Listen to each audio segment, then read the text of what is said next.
America और पश्चिमी देशों ने जब रूस को रोकने की कोशिश की तो रूसी राष्ट्रपति ने 3000 किलोमीटर का रास्ता बनवाने का ऐलान कर दिया।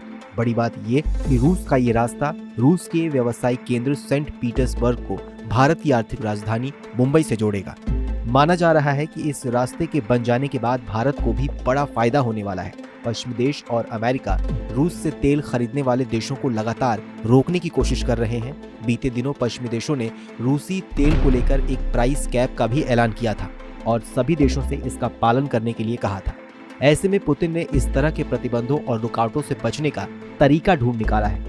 दरअसल रूस और ईरान ने 3000 किलोमीटर के इस व्यापारिक रास्ते का खाका तैयार कर लिया है, जिसकी लागत $25 अरब होने वाली है। जमीन और पानी दोनों से गुजरने वाला ये रास्ता सेंट पीटर्सबर्ग से मॉस्को, वोल्गोग्रैड, अस्त्रखान से कैस्पियन सी के रास्ते ईरान पहुंचेगा। इसके बाद ईरान की राजधानी तेहरान और भारत के बनाए चाबहार पोर्ट से होते हुए रूस से सामान मुंबई बंदरगाह तक लाया जाएगा। आपको बताएं तो अब तक रूस से कोई सामान भारत तक लाने में 14,000 किलोमीटर का रास्ता तय करना होता था और इस रास्ते में कई देश आते थे। हालांकि अब ईरान और रूस के द्वारा निर्धारित किए गए नए रास्ते से अब ये दूरी कई गुना तक कम हो जाएगी। इतना ही नहीं, अब रूस और ईरान जैसे देशों को अपने सामान का आयात और निर्यात करने के लिए दूसरे देशों की परमिशन भी नहीं लेनी होगी। भारत भी दुनिया में अपने व्यापार को बढ़ावा देने के लिए बड़े बड़े कदम उठा रहा है। भारत ईरान में चाबहार पोर्ट के लिए अरबों डॉलर का निवेश कर चुका है।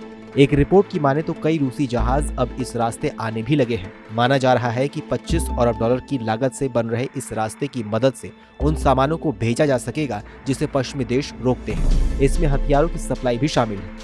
इससे अब भारत को बड़ा फायदा होने जा रहा है। पिछले दिनों इस रास्ते से पहली बार माल रूस से मुंबई पहुंचा था।